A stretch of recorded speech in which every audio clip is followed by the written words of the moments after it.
que había acerca de que realmente Dios lo había colocado como apóstol del Señor. Vamos a leer entonces los versos del 7 al 11 juntos, hermanos, por favor.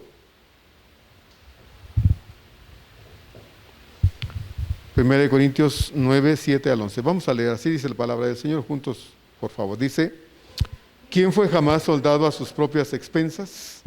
¿Quién planta viña y no come de su fruto? ¿O quién apacienta el rebaño y no toma de la leche del rebaño? ¿Digo esto solo como hombre? ¿No dice esto también la ley? Porque en la ley de Moisés está escrito: no pondrás bozal al buey que trilla. ¿Tiene Dios cuidado de los bueyes o lo dice enteramente por nosotros? Pues por nosotros se escribió: porque con esperanza debe arar el que ara, y el que trilla con esperanza de recibir del fruto.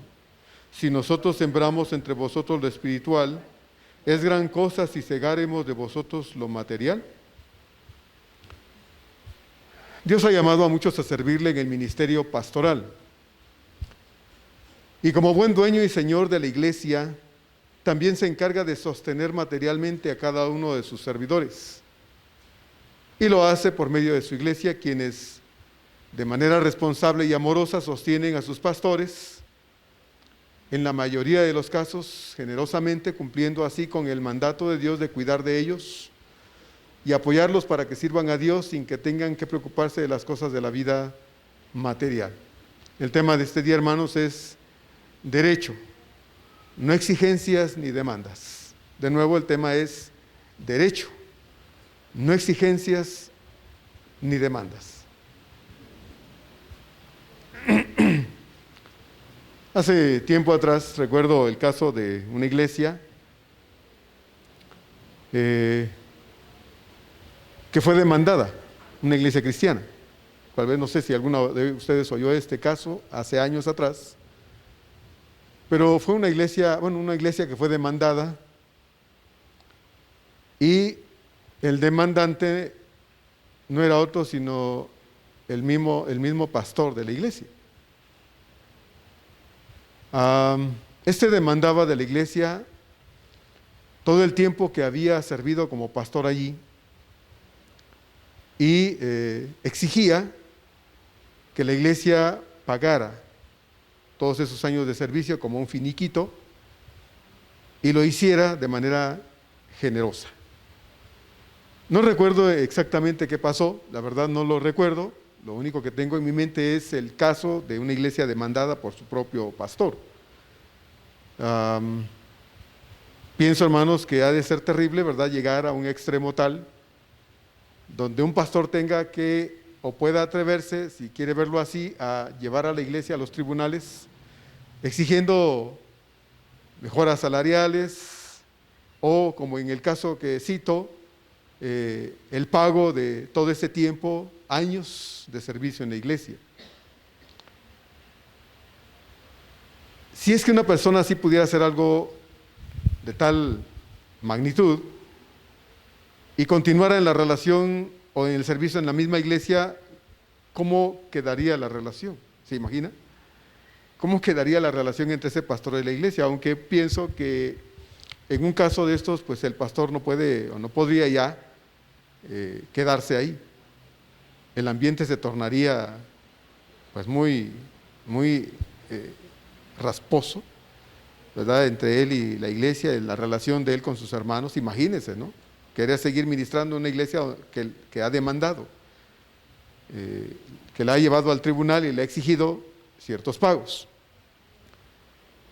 Como ya vimos la semana pasada, Pablo, pues, debido a las condiciones en el inicio del trabajo misionero en Corinto, y por sus propias circunstancias económicas, tuvo que trabajar en su oficio como fabricante de tiendas por ciertos periodos de tiempo, trabajo que le permitió en algunas ocasiones agenciarse de algún dinero para poder seguir ministrando, trabajando en la obra de Dios sin que el asunto financiero o económico fuese para él una preocupación de todos los días.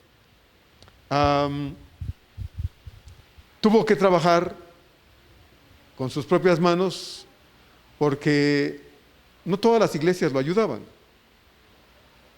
No todos los hermanos podían destinar algún dinero de sus recursos personales, familiares, para enviárselos al apóstol, para que él pudiera trabajar y se pudiera sostener. Así es de que tuvo que emplear tiempo sacado del tiempo del ministerio para poder fabricar sus tiendas y venderlas. Por ejemplo, Lucas dice en Hechos 18:3 lo siguiente: y como era del mismo oficio, es decir, se refiere a Pablo, se quedó con ellos, refiriéndose a Aquila y Priscila. Y trabajaban juntos, pues el oficio de ellos era hacer tiendas. No siempre Pablo fue un hombre dependiente de las ofrendas de los hermanos.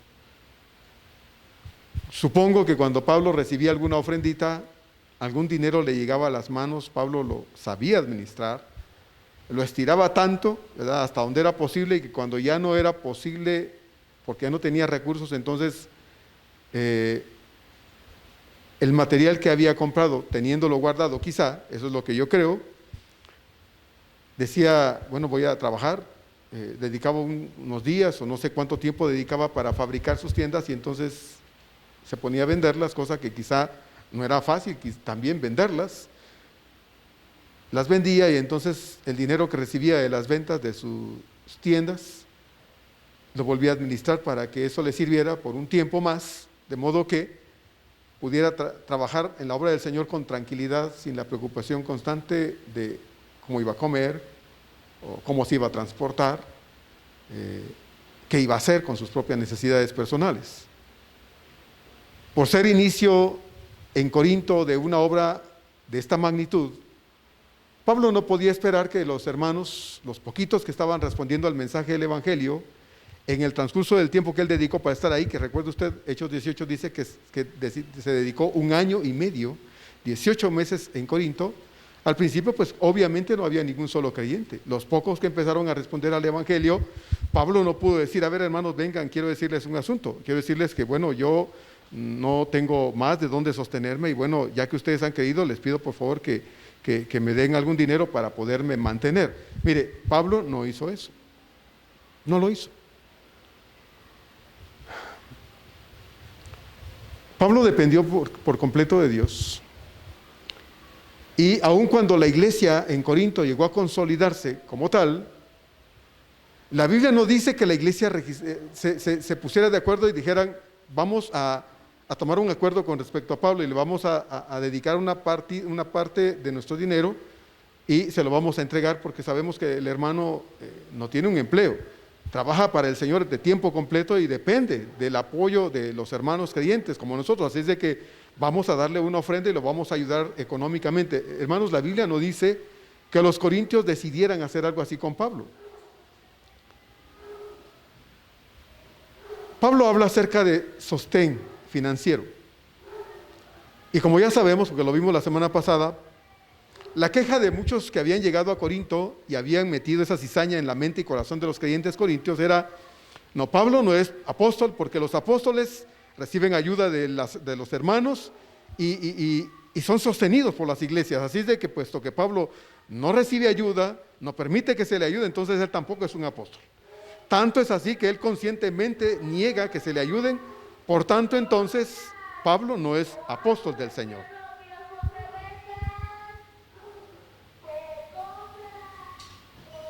Estos que no apreciaban a Pablo metieron esta idea en la iglesia, de modo que Pablo tiene que llegar el momento en que en su carta aclara que sí es un apóstol, que el trabajo que él ha hecho en la ciudad de Corinto ha producido fruto, y el fruto son ellos. Por eso él dice en el verso 2 que la prueba de su apostolado, el sello de su apostolado son ellos como iglesia.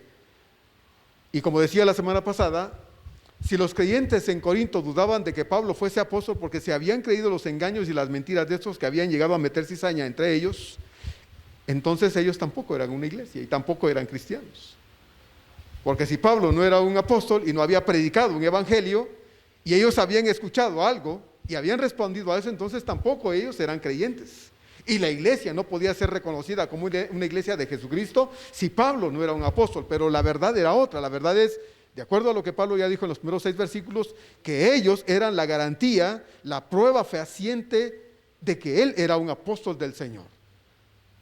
Dios lo había utilizado, él había llegado a Corinto, había predicado el Evangelio y ellos habían respondido de manera voluntaria, conscientemente, habiendo entendido el mensaje, lo recibieron y entonces creyeron en el Señor, fueron bautizados y estos conformaron una iglesia en la ciudad de Corinto.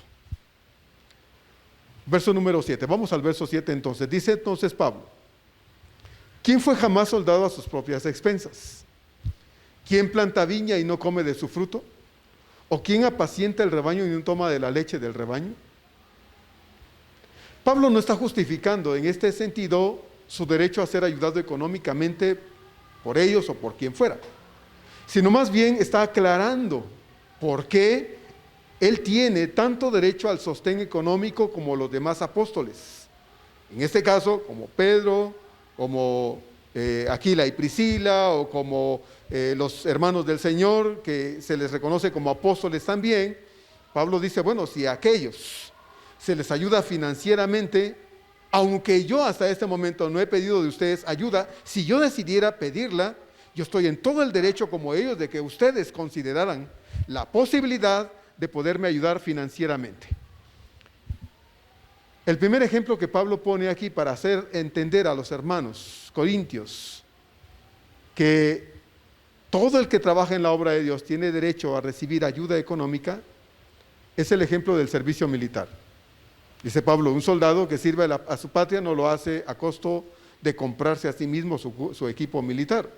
No, el gobierno no solo le paga un sueldo, sino que además le da alimentos, le da ropa, le da calzado, armas, y en muchos casos le dan seguro de vida a los soldados y todo lo que requieren para cumplir con su trabajo. Es decir, un soldado recibe un sueldo y todo lo que necesita para poder servir a la patria. Su sueldo lo recibe íntegro, porque todo lo que requirió para cumplir con su trabajo como soldado, lo recibió del gobierno que lo contrata para que sea soldado. Dice Pablo, un agricultor que planta una viña. Este trabaja duro, cuida, limpia, abona, desparasita y protege sus cultivos. Y cuando las plantas producen fruto, entonces, dice Pablo, este que trabajó duro, se ha soleado, se ha cansado, se ha matado para poder tener sus viñedos o lo que haya sembrado, dice, este tiene todo el derecho de disfrutar de sus frutos y lo hace. ¿Por qué no? Ha trabajado tanto que tiene todo el derecho del mundo para tomar de ese fruto y disfrutárselo. Y junto con él su familia también ha trabajado. Y el trabajo que ha llevado a cabo le da el derecho de tomar mano, echar mano de su fruto y comer. Uno que cuida de un rebaño de ovejas o que cuida de sus vacas, Pablo dice, ¿acaso no tiene el derecho de disfrutar de la leche cuando las ordeña? Claro que tiene todo el derecho.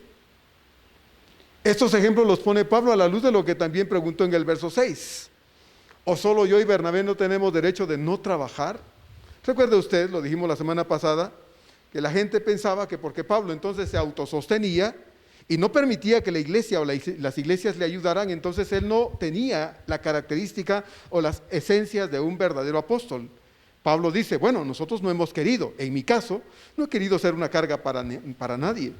Los hermanos que me ayudan, las iglesias que me envían ofrendas y me procuran económicamente, no son personas a las que tuve que reunir y demandar de ellos una ayuda económica. De sus propios corazones surgió el deseo de ayudarme y hasta ahora lo hacen. Quien no lo hace porque no quiere, pero quien lo hace porque determina en su corazón que yo requiero de ayuda y entonces desean darme ayuda económica y lo hacen constantemente. Entonces Pablo preguntó en el verso 6, ¿o solo yo y Bernabé no tenemos derecho de no trabajar? Es decir, de tener un trabajo afuera y mantenernos nosotros porque lo hemos hecho hasta ahora y los demás sí tienen derecho de no trabajar y que lo sostengan las iglesias. Pablo dice, nosotros no somos los únicos con el derecho de no trabajar. Es decir, Pablo y Bernabé eran los únicos que no debían dejar de trabajar para sostenerse a sí mismos, aunque los demás no trabajaban y eran sostenidos por las iglesias. Como ya se ha explicado, Pablo tuvo sus motivos para no aceptar la supuesta ayuda económica de los corintios. Pero, en el dado caso de que él hubiera accedido, estaba en todo su derecho, porque el recibir apoyo económico de parte de estos creyentes corintios era, como ya lo dijo a modo de preguntas en este verso 7, lo aceptable, lo esperado, lo justo, era todo el derecho como apóstol que él tenía y como trabajador de la obra del Señor. Por eso él puso estos 3 ejemplos en este verso número 7. Un soldado no se emplea a sí mismo. Va, solicita empleo en el gobierno, lo aceptan como soldado y sabe que va a tener todos los derechos que tiene cualquier otro soldado. Leía yo ayer precisamente que aquí en el caso de nuestro país, en México, un soldado tiene diversas prestaciones. Y veía que un soldado tiene su sueldo, ahí están los escalafones, ¿verdad? De los que ganan desde el soldado hasta el general, cuánto gana cada quien. Y la persona que hablaba decía, bueno, es que los soldados, pues al contratarse como tal para el gobierno, reciben muchos beneficios y pueden incluso ir ascendiendo. En el caso de los soldados de tropa, dice, pueden ir ascendiendo hasta cierto grado y tienen, de acuerdo al grado que van obteniendo, pues un sueldo acorde al grado que tienen. Los que salen de los colegios militares, que salen con cierto grado ya de oficial, como subtenientes, etcétera, van teniendo también sus sueldos y pueden ir subiendo con el paso del tiempo hasta llegar incluso, si es posible, a un grado de general. Porque estudian, porque se preparan, porque hacen todo eso y entonces el gobierno reconoce ese estatus militar. Cuando una persona, hermanos, siembra el campo y trabaja, ya sea porque es su parcela, es su tierra, y se pone a sembrar para su propia familia, o en todo caso es un trabajador, como sucede en muchos casos, que va y trabaja para una persona y le dice, sí, ve a hacer esto y lo manda a trabajar a su campo. Pablo dice, es que estos que trabajan en el campo, ya sea que sean dueños o que sean asalariados, tienen todo el derecho de disfrutar del fruto que están trabajando. Una persona que cuida ganado, ya sea sus propios animalitos o ganado ajeno, tiene todo el derecho de disfrutar de lo que está haciendo, del beneficio de cuidar de esos animalitos, y si tiene que tomar de la leche porque tiene hambre, porque tiene sed, lo debe hacer, lo puede hacer porque para eso trabaja. Pablo, hermanos, no se invitó solo a ese servicio. Fue Cristo quien lo encontró, lo confrontó y lo llevó al campo a trabajar. Por lo tanto, era Cristo quien debía sostenerlo, cuidarlo y mantenerlo, porque Pablo no era un soldado a sus propias expensas. Cuando Dios decide elegir a un hombre, a una persona a su servicio ministerial lo llama. Y si ese hombre o esa persona tiene que dejar todo para seguir y servir a Cristo, pues así tiene que ser. Ese hombre deja de depender de sí mismo para entrar a una dependencia absoluta del Dios que lo trajo a su servicio, a esperar en Dios, a confiar en Dios y a recibir de Dios todo lo que necesitará él y su familia, si tiene una familia, para su sostenimiento material. Pablo pues está sentando las bases en este verso número 7 para decir que él, siendo un servidor del Señor, un apóstol del Señor, si bien hasta este momento, hermanos, no había necesitado de poder recibir ayuda, en particular de los hermanos corintios, Pablo dice, ¿y qué? Si llegado el momento yo tuviese que decirles a ustedes, hermanos, necesito que me ayuden. Ustedes tendrían toda la responsabilidad de destinar parte de su dinero para darme a mí una ayuda económica y que yo la pudiera recibir y que esta me pudiera servir. En el caso de Pablo, no tenía una familia que mantener. Recordemos que por eso Pablo ha hablado acerca de los peligros y los riesgos y todas las circunstancias que envolvían en el tiempo en que él trabajaba como apóstol del Señor, y que esta carta se escribió, el riesgo de lo que cualquier cristiano estaba viviendo a causa de las persecuciones, a causa del hecho de que siendo cristiano era difícil en un ambiente tan hostil y tan contrario al cristianismo, hermanos, no solo ser cristiano, sino aún ser un servidor del Señor. Entonces Pablo dice, bueno, yo no tengo una familia que mantener, pero el hecho de no tener una familia que mantener no significa que yo, como dijo en los versos anteriores, no tenga que comer y beber, que no tenga que comprarme mis zapatos o mi ropa, o cuando me enfermo, que acudir a un médico y que compre medicinas para poder cuidarme o transportarme. ¿Cómo lo voy a hacer? De hecho, los hermanos corintios no dice en ninguna de las dos cartas que en algún momento dado entonces tuvieran una reunión para tratar el caso de Pablo y decidir qué pudieran hacer con él, aun cuando Pablo no había solicitado ninguna ayuda económica de parte de ellos. Pero Pablo deja claro aquí, bueno, es cierto, yo no les he pedido ninguna ayuda económica a ustedes, Pero si yo tuviese la necesidad de solicitarles a ustedes que me ayudaran, ustedes tendrían la responsabilidad de responder financieramente conmigo, porque poniendo estos 3 ejemplos del soldado, del agricultor y el que cuida las ovejas, dice, yo también tendría todo el derecho, igual que estos, de recibir beneficios a causa de lo que yo he hecho a nombre del Señor entre ustedes. Verso número 8. Pablo pregunta, ¿digo esto solo como hombre? ¿No dice esto también la ley? Estamos en 1 Corintios 9, verso 8. Pablo tiene que aclarar que estas palabras no son meramente opinión humana. Todo esto que él ha dicho desde el verso 1, hermanos, hasta este verso número 7, no son cosas suyas, no es algo que él se está inventando, no es una opinión humana. En su momento Pablo tuvo que aclarar que todo lo que había dicho hasta este momento con respecto al derecho que tiene como ministro del Evangelio a que la iglesia pudiera ayudarle económicamente, pudiera subsanar financieramente sus necesidades, no era algo ajeno a Dios ni a la ley de Dios.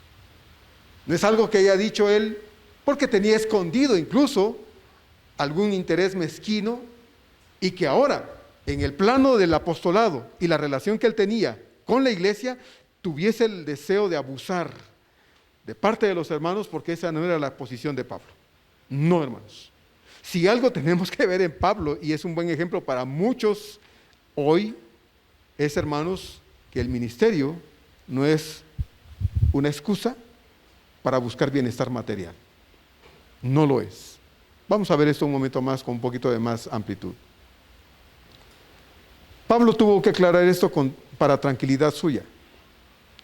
Tranquilidad suya por lo que los revoltosos estos que habían llegado a Corinto estaban diciendo de él. Pero también para enseñanza de la iglesia de los corintios. Y en nuestro caso, hermanos, es algo que todos, gracias a Dios, por lo menos en esta iglesia, hemos aprendido correctamente. Sin embargo, también es necesario de mi parte, puesto que estamos tratando un tema que muchas veces se vuelve bastante complicado, como es el asunto financiero, dentro de la iglesia, en la relación que tiene con su pastor. Bueno, me es necesario aclarar que siendo parte de este estudio que hoy estamos teniendo en Corintios, me veo en la necesidad de hablar acerca de estas cosas materiales y financieras, porque tenga, hermanos, en mi caso, el más mínimo interés de enviarles a ustedes un mensaje subliminal, ¿verdad? De enviarles a ustedes un mensaje escondido porque yo persigo alguna cosa y aprovecho el texto de la Escritura para decirles, para meterles ideas y tratar de sacar algún provecho de ustedes para mí. No, hermanos, la verdad es que no me interesa nada de esto. No tengo necesidad en ese sentido de utilizar la Biblia para, en todo caso, si yo tuviese alguna necesidad, decirlo de esta forma, así. No la tengo. En todo el tiempo que Dios nos ha permitido pastorear esta iglesia, una sola vez hemos tenido que hablar con la iglesia por alguna cuestión financiera. Una sola vez. Para preguntar a la iglesia, para solicitar a la iglesia, no para demandar. Y mucho menos, hermanos, que nos libre el Señor algún día de decir, es que me aconsejaron que demande a la iglesia por... No, hermanos, eso nunca, primero Dios, va a pasar. Nunca. No es de mi interés hablar estas cosas porque quiero que ustedes reaccionen a algo para conmigo. No, de ninguna forma. Cuando yo le busco, como ha sido hasta ahora, para apoyarle por alguna razón, cuando yo le visito porque necesito visitarle por alguna razón, cuando yo le llamo, como ha sido básicamente durante todo este tiempo de pandemia, para orar con usted, para orar por usted, cuando le llamo para, muchas veces, hermano, aunque sea por teléfono, jalarle las orejas porque lo requiere, no es para pedir después de usted un pago correspondiente por lo que estoy haciendo. No lo he hecho, no lo hago y no lo haré. Todo lo que se hace aquí, como parte de este ministerio pastoral en esta iglesia cristiana de Dios, es parte de mi trabajo. Y lo hago con todo mi corazón. No necesito verle a usted como un número, como un porcentaje. No, le veo a usted como mi hermano en la fe. Como personas a las que Dios puso a mi cuidado y por las que yo voy a dar cuenta un día. ¿Sí? Voy a rendir cuenta a Dios de cada uno de ustedes. De lo que dije y no dije, por qué lo dije o por qué no lo dije. De lo que hice o no hice. Las otras cosas son cuestiones de Dios. Mi dependencia es de Dios, no de esta iglesia. Mi sustento ha venido de Dios siempre. Y bendito sea Dios, Él ha utilizado esta iglesia para que no falte los recursos, para que haya un sueldo y se otorgue. Pero jamás, hermanos, hacemos nada esperando de usted un pago, un beneficio material. No voy a su casa ni siquiera por un vaso de agua.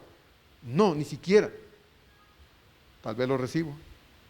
Muchas veces se me ha invitado incluso a una comidita, un cafecito. Digo, gracias a Dios. Gracias a Dios que los hermanos tienen para compartir con el pastor un cafecito, un pan, una comida, una cena.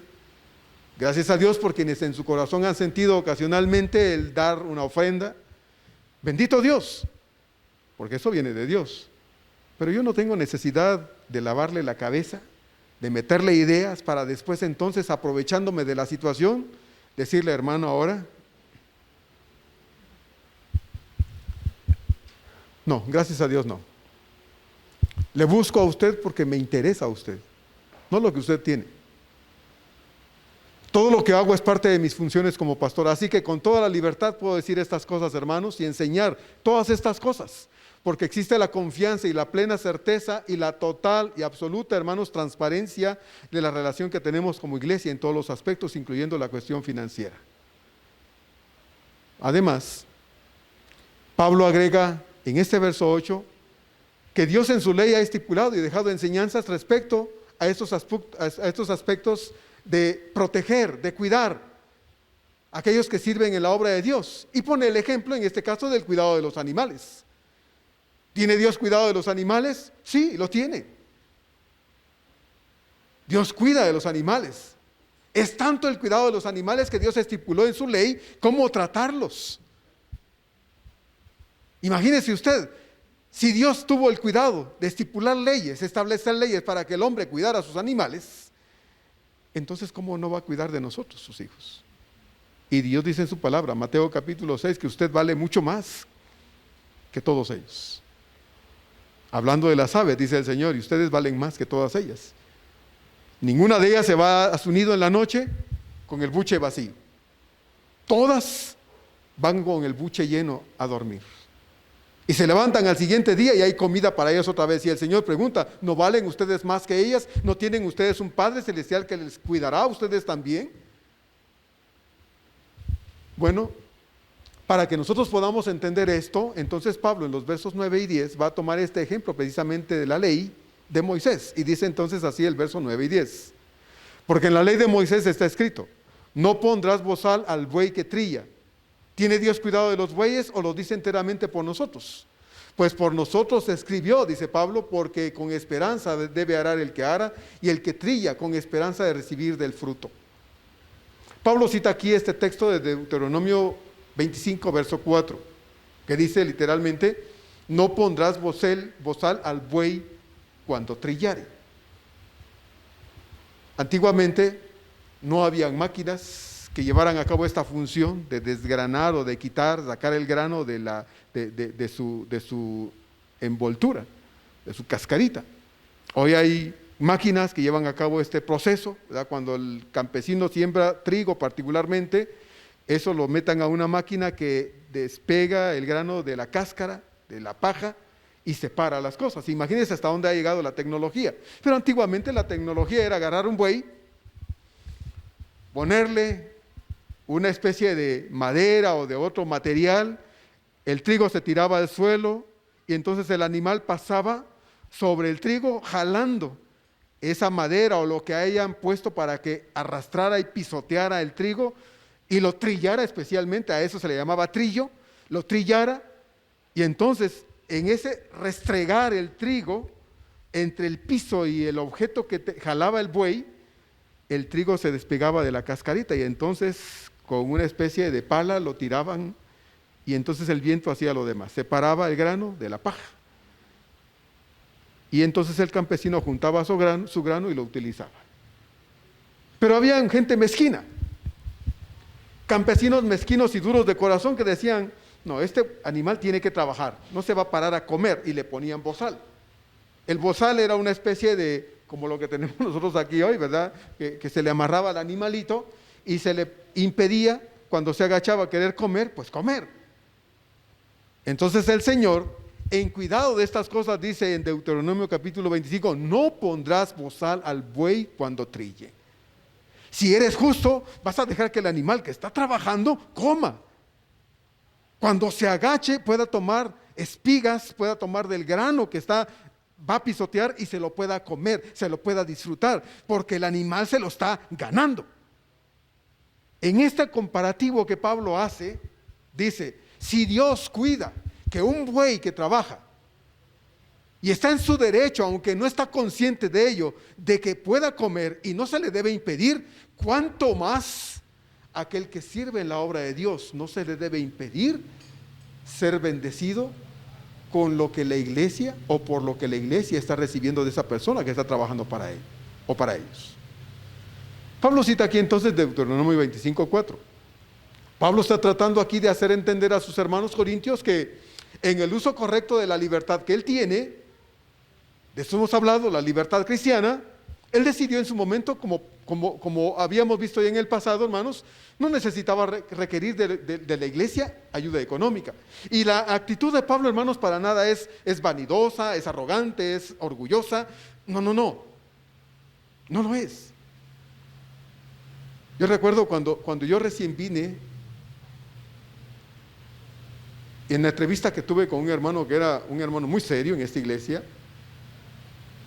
en la entrevista que tuve con este hermano, me dijo, queremos que cuando venga a trabajar, trabaje. Y entonces me dijo lo siguiente, y no venga solo a poner la mano. Eso me dijo. Y yo lo recuerdo muy claro. Y no lo recuerdo porque me haya sentido ofendido, porque, no, hermanos. Estaban otros hermanos con él que eran líderes en la iglesia, y yo le dije, hermano, entiendo esta situación. De hecho, ellos habían pasado por una etapa muy difícil al principio, porque aquí había habido un pastor que, bueno, hasta donde yo supe, pues bueno, no ayudaba a la iglesia, no hacía mucho, y cobraba puntual. Y finalmente el hermano un día decidió dejar a los hermanos porque él estaba muy melancólico aquí, se encerraba y estaba deprimido todo el tiempo, y un día dijo, ¿saben qué? Mejor yo me voy, y dejó todo y se fue. Y cuando yo llegué, bueno, pues los hermanos, entonces este hermano me dijo, hermano, queremos que no solo venga a poner la mano. Y le dije, hermano, bueno, no nos conocemos, yo no les conozco a ustedes, es la primera vez que estoy en esta iglesia, no los conozco, pero tampoco ustedes me conocen.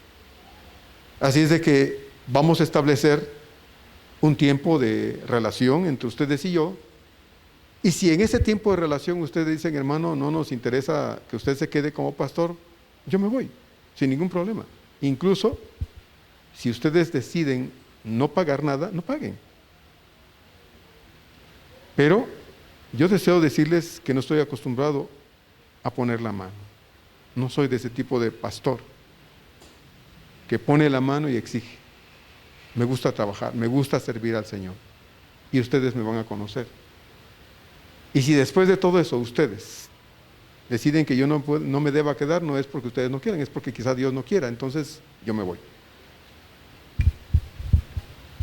Pablo dice aquí que él no quiso molestar a la iglesia de los Corintios, no porque fuese demasiado arrogante como para decir, hermano, necesito que me ayuden. No, lo que Pablo hizo fue demostrarle a los hermanos que él no necesitaba la ayuda de ellos, porque él desde un principio había sido autosuficiente sosteniendo sus propias necesidades, como lo dije hace un momento. Cuando Pablo llegó a Corinto no había cristianos ahí. Así es que Pablo tuvo que empezar a trabajar para empezar a ver fruto por el poder de Dios en esa ciudad. Y cuando los creyentes empezaron a llegar y se empezó a conformar un grupo de cristianos en la ciudad de Corinto, Pablo no los reunió y le dijo, ahora, ya que hay creyentes y ustedes entienden que yo no como aire y no vivo del aire, me deben de ayudar. Pablo no lo hizo. Pablo trabajó con sus manos, como leímos ahorita. ¿Qué dice Pablo? Bueno, pues Bueno, yo me dediqué a trabajar por etapas, hice mis tiendas y las vendía y el dinero que obtenía de ello me servía para autosostenerme. El dinero que los hermanos me enviaban ocasionalmente en algunas ocasiones, bueno, eso me sirvió para autosostenerme. Y jamás tuve la necesidad de decirles, hermanos, necesito zapatos.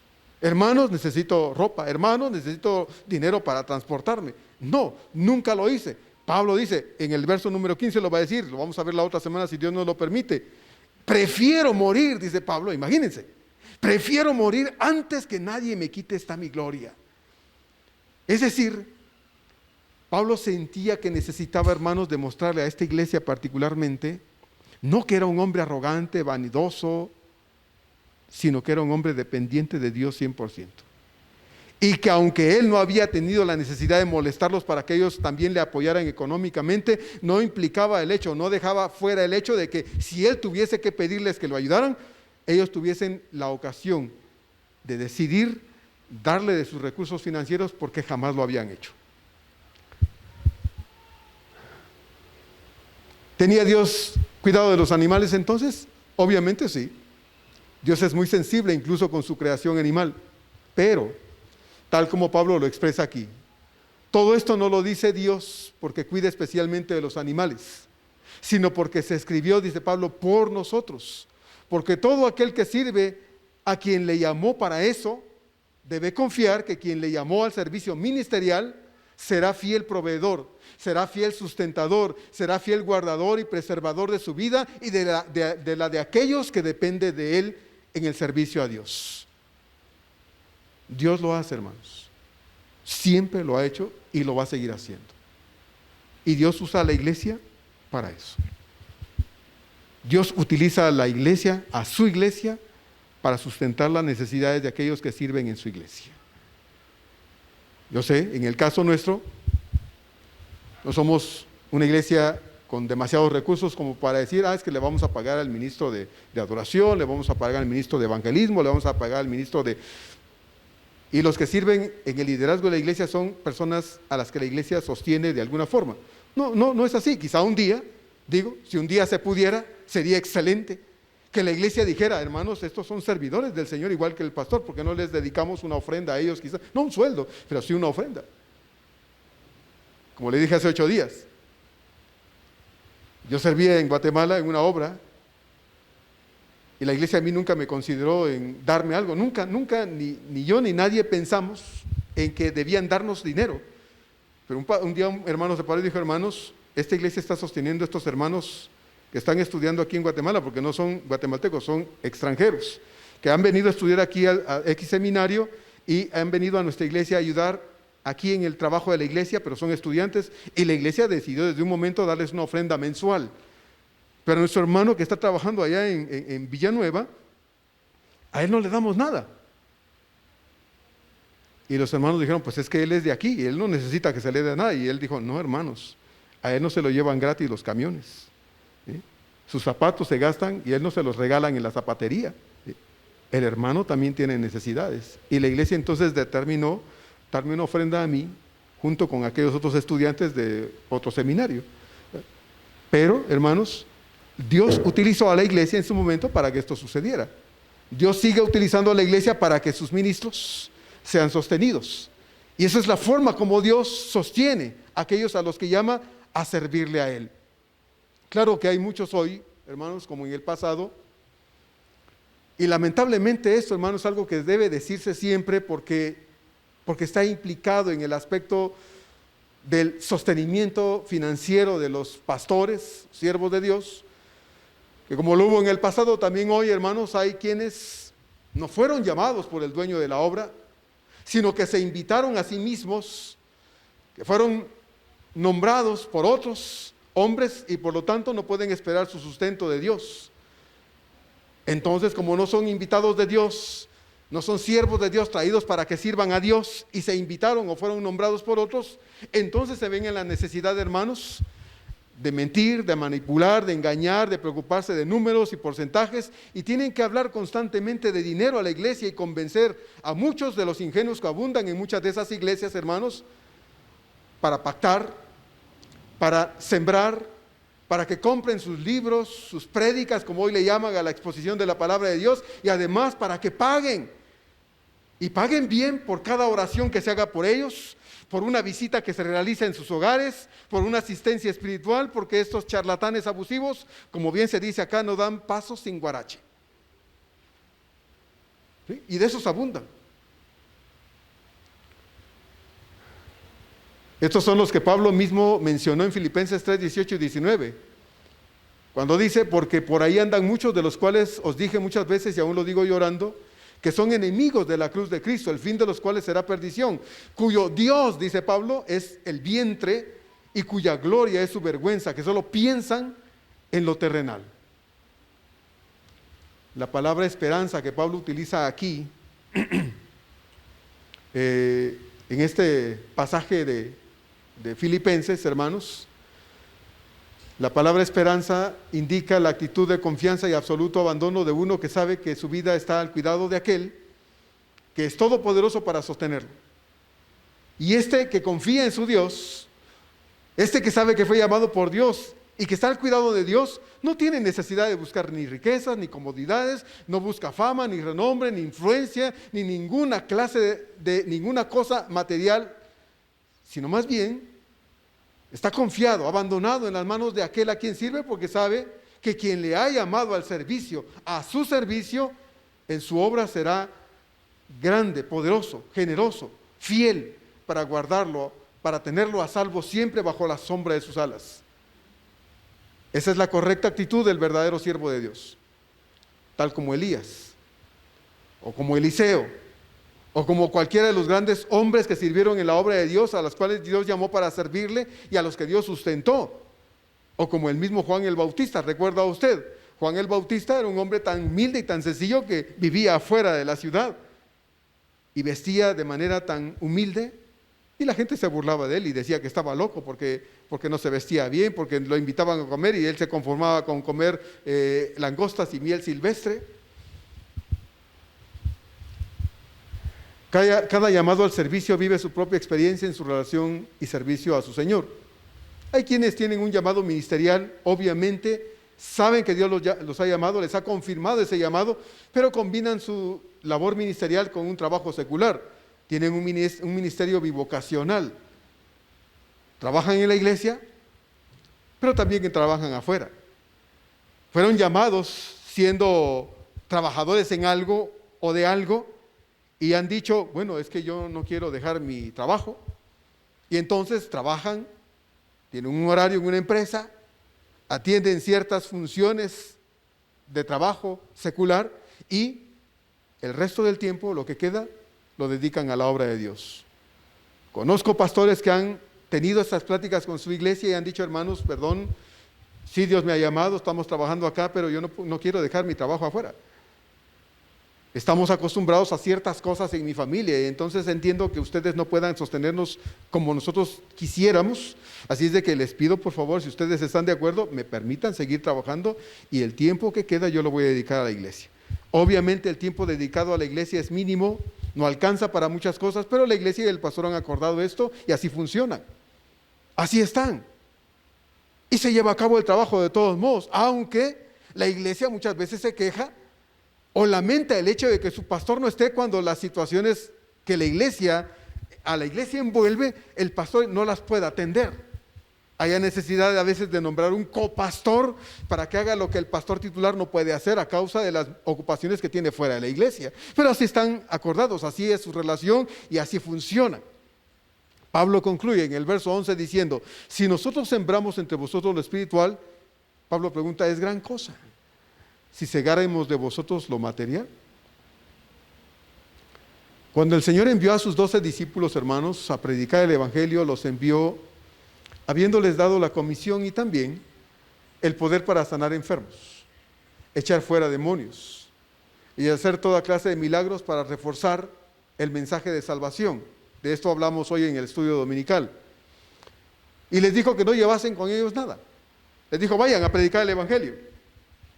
Y no sé si alguno de ellos o algunos de ellos dijeron, Señor, pues vamos a ir a traer a nuestras casas un poco de ropa, algo de dinero. Y el Señor dijo, no. Vayan como están. Y les dijo, ahí en Mateo 10, versos 9 y 10, lo siguiente: no os proveáis de oro, ni plata, ni cobre, ni cobre en vuestros cintos, ni de alforja para el camino, ni de 2 túnicas, ni de calzado, ni de bordón. Y luego le dijo, porque el obrero es digno de su salario. Pablo se ve a sí mismo como alguien que llevó a cabo una labor muy particular en el corazón de los corintios. Él no puede desmentir ni para sí mismo el hecho de que el trabajo que realizó por todo ese tiempo en la ciudad de Corinto representó para él muchas cosas. Como el agricultor sembró una semilla muy especial y particular en el corazón de todos ellos. El mensaje que todos ellos escucharon jamás lo habían escuchado, sino hasta que Pablo llegó a la ciudad de Corinto y se propuso predicar el evangelio. Como él ya dijo en el capítulo anterior, yo no me propuse saber nada de ustedes. Es más, no sé si bauticé, dijo en los primeros capítulos, a algunos de ustedes. No me recuerdo de este y aquel, pero de otros no recuerdo, porque Dios no me envió a bautizar, sino a predicar. Y a eso me dediqué. Y el resultado de la predicación es que ustedes están aquí hoy siendo hijos de Dios, siendo una iglesia para el Señor. Oyeron el mensaje, entendieron el mensaje y lo creyeron. ¿Quién había hecho algo semejante, hermanos, antes que Pablo en la ciudad de Corinto? Exacto, nadie. Todos ellos estaban perdidos en su vida inmoral e idólatra. ¿Cómo podrían imaginarse, hermanos, que había algo más allá de esas prácticas huecas sin sentido en las que todos ellos habían crecido y habían invertido sus recursos y su vida? Idolatría e inmoralidad. ¿Cómo saber que había algo distinto a esto? No lo sabían hasta que Dios envió a Pablo y Pablo les predicó. Todos ellos no tenían ni la más mínima idea acerca del mensaje del amor de Jesucristo.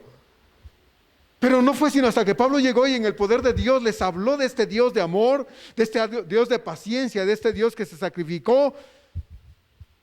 Ellos escucharon el mensaje de Dios llegó a su corazón, habiéndolo escuchado, lo razonaron, lo entendieron y lo aceptaron. Y ahora ellos eran verdaderos hijos de Dios, eran un pueblo real de Dios en la ciudad de Corinto. Pablo hizo todo eso. Él fue el que se esforzó, hermanos, trabajó de día y de noche. Él se sacrificó de diversas formas y no tenemos ni la más mínima idea de qué sacrificios hizo Pablo estando en Corinto, cuánto aguantó, qué rechazo aguantó, las burlas, las amenazas, frío, hambre, necesidades. Tal como sucede, hermanos, como un agricultor. Yo no sé si ustedes han hecho alguna cosa de campo alguna vez, hermanos, o han trabajado en el campo alguna vez, pero hermanos, el trabajo de campo es matado. Yo le he dicho alguna vez que en Guatemala, en la aldea donde la iglesia se estaba trabajando, alguna vez los hermanos, yo me ofrecí de valiente, dije, hermanos, yo voy y les ayudo. No sé cómo me veían, no sé qué concepto tenían de mí como capitalino o como pastor, ¿verdad? Y el día que llegué me dijeron, pastor, siéntese. No, hermano, yo vengo a ayudarle. Bueno, mire, haga esto. Y me pusieron a hacer cosas así de lo más fácil. Y dije, hermanos, no, dígame cómo. No, pastor, es que, no, hermano, dígame. Bueno, ya me dijeron, hermanos, a la primera hora yo estaba que mi espalda la sentía como el mapa de México. Ya no aguantaba. No sé qué me vieron, pastor, véngase, siéntese. No, hermano, me hice el valiente. Duré como un mes que me dolía mi espalda y me tronaba por todos lados. Hermanos, es matado el trabajo de campo. Y los hermanos trabajaban desde antes de que saliera el sol hasta que el sol se ocultaba. Eran sus parcelas, eran sus campos.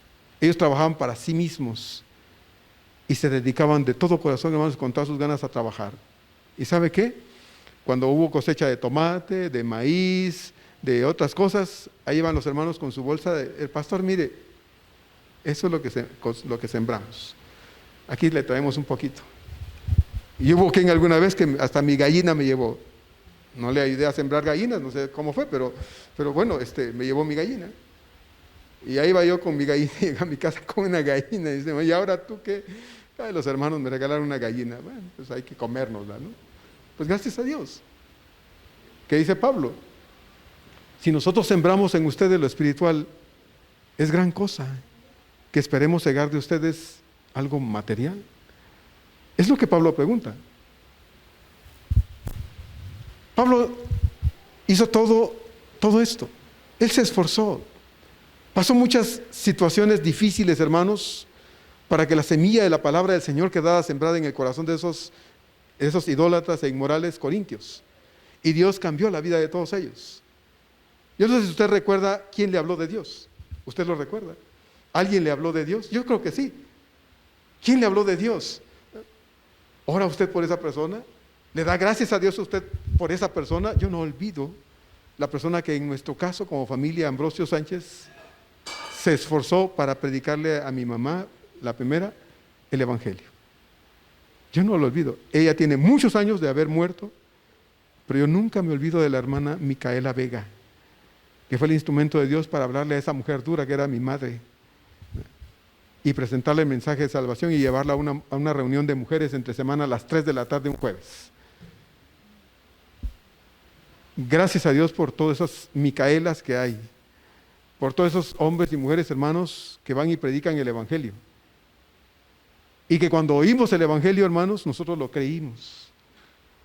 Usted da gracias a Dios por esa persona, ora por ellos por lo menos. Deberíamos hacer algo más, ¿verdad? En agradecimiento a Dios porque Dios utilizó a esa persona para que nos hablara de Dios. Pero bueno, Pablo recuerda pues que fue él en principio quien llegó a Corinto y predicó el Evangelio. Obviamente después llegó Apolos, Pedro, Aquila y Priscila y otros más que ayudaron para que la iglesia ya conformada creciera espiritualmente. Pero quien llegó, hermanos, a abrir camino allí y se encontró con toda esa inmoralidad y toda esa idolatría y todo ese muro satánico de obstáculos, fue Pablo. Fue Pablo. Ellos llegaron a trabajar después para fortalecer la fe de estos creyentes. Participaron en su crecimiento espiritual. Y si todos ellos hicieron todo esto y el resultado ahora era que esta iglesia estaba allí y estos corintios conocían la verdad de Dios, era mucho pedir entonces, dice Pablo, que todos ellos pudieran en un momento dado decidir ayudar a Pablo si él necesitara que lo ayudara. Pablo dice no. Pero obviamente Pablo no lo va a hacer. Mientras trabajamos allá en Guatemala, hermanos, durante esos años, para al fin Dios un día permitir que hubiera una iglesia cristiana allá, durante todos estos años, hermanos, jamás recibimos un solo centavo. Nunca. Estos creyentes recibieron al Señor y empezaron a aprender de Dios. ¿Y sabe qué? Nunca recibimos un solo centavo de estos hermanos ahí en esta aldea de Bárcenas, en Villanueva. Nunca les pedimos nada, nunca les exigimos nada, nunca les demandamos ninguna clase de compensación por lo que hacíamos entre ellos. Todos los gastos, todo lo que implicó cada día, cada semana, cada mes durante esos años, todas las veces durante todo ese tiempo que estuvimos ahí, yendo a trabajar hasta el día en que este grupo se conformó como una iglesia, nunca se nos ocurrió pedirles absolutamente nada a nuestros hermanos, nunca. Dios proveyó. Fue Dios quien nos sustentó, nos guardó de esas horas de sol, bajo la lluvia, durante la noche cuando teníamos que regresarnos a la capital y ya no había transporte porque a cierta hora se acababa y los hermanos querían hablar y hacer cosas y yo estaba ahí, hermanos, pues es que ya son las 10 casi y se me va a ir el último microbús. Y ya cuando veía la hora decía, a ver hermanos, vamos a hablar más, ¿no? Ya iba saliendo de 10:30 de allá, llegaba a las 12:30, 1 de la mañana a mi casa. ¿Saben qué, hermanos? Dios fue fiel. Dios nos cuidó siempre, en la ida y el regreso, en el camino polvoriento entre lodo, cuando era lluvia. Nos libró de los grupos guerrilleros que luego andaban por ahí, tiraban torres de electricidad para afectar a la gente. Nos libró de todo eso. Ahora aquella iglesia está allá trabajando. Es una iglesia fiel en esa aldea de Bárcenas, sirviendo a Dios y creciendo, predicando el Evangelio. ¿Y sabe qué? Tienen un pastor y lo sostienen, de tiempo completo, y a su familia. Y todos colaboran. Pero se sembró la palabra de Dios, hermanos, y eso produjo una iglesia preciosa que ahora sirve al Señor y da testimonio del poder de Dios en aquel lugar. Y doy gracias a Dios, porque hoy esa iglesia que fue enseñada puede sostener a su propio pastor, a su familia y la obra misionera que ellos llevan a cabo allá. Escuchaba en la semana de un pastor que comenta que alguna vez supo de otro pastor por ahí que dijo a su iglesia esto: mi sueño para este fin de año es estrenarme un Audi. Así dijo el pastor a su iglesia. Eso lo oí de un pastor que cuenta de otro. Y dice que este pastor le dijo a su iglesia: mi sueño es para este año, fin de año, estrenarme un auto. Y ustedes, hermanos, me lo van a pagar. Eso dijo este hermano: ustedes me lo van a pagar. Y dijo: porque si ustedes prosperan materialmente, yo también voy a prosperar. ¿Qué opinan ustedes?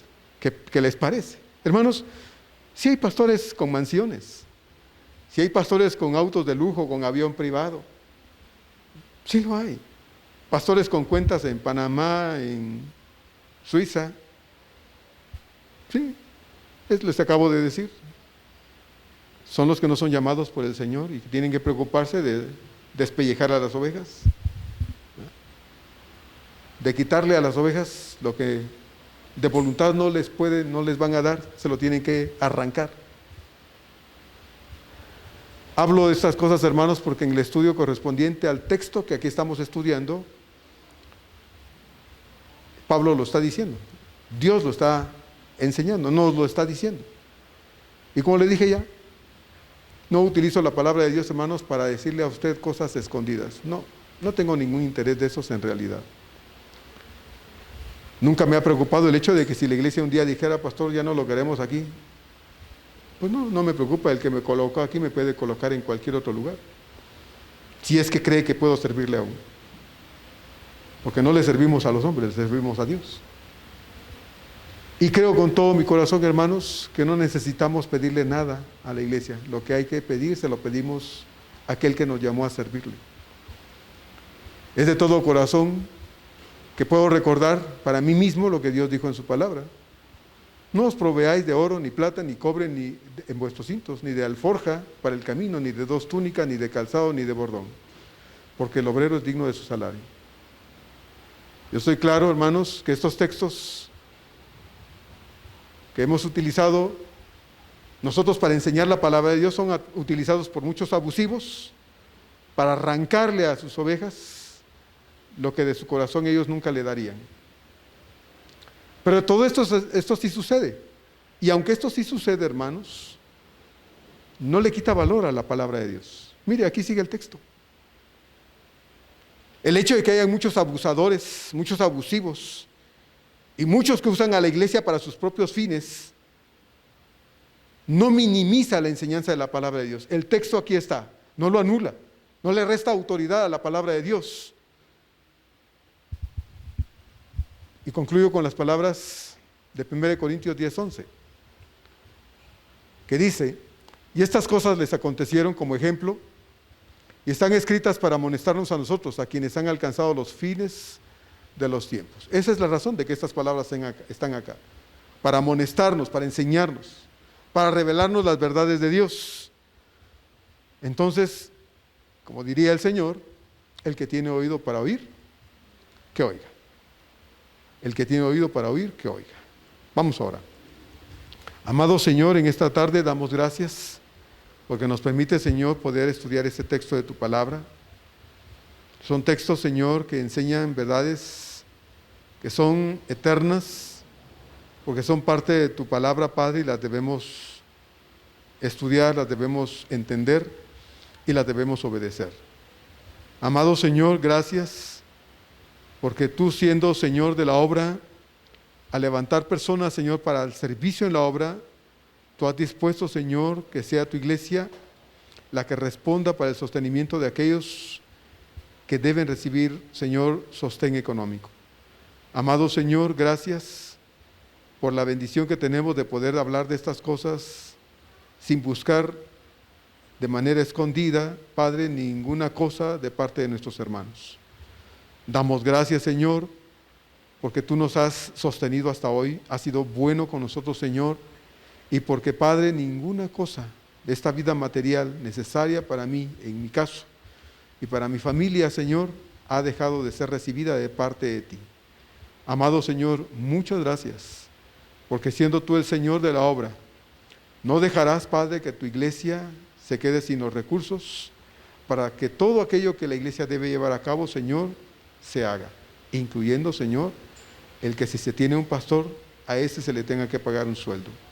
Amado Dios, gracias, porque sabemos que hemos aprendido bien de tu palabra y porque en obediencia a tu palabra, Señor, nosotros procedemos haciendo lo que es correcto en la relación que tenemos unos con otros. Muchas gracias, Padre, por tu palabra, de nuevo, y gracias, Dios, porque a través de ti podemos recibir la enseñanza para nuestro bienestar y para el trabajo de esta iglesia, Señor, el funcionamiento de esta iglesia en todos los aspectos. Muchas gracias por todo, Padre, te bendecimos en el nombre poderoso de Cristo Jesús. Amén.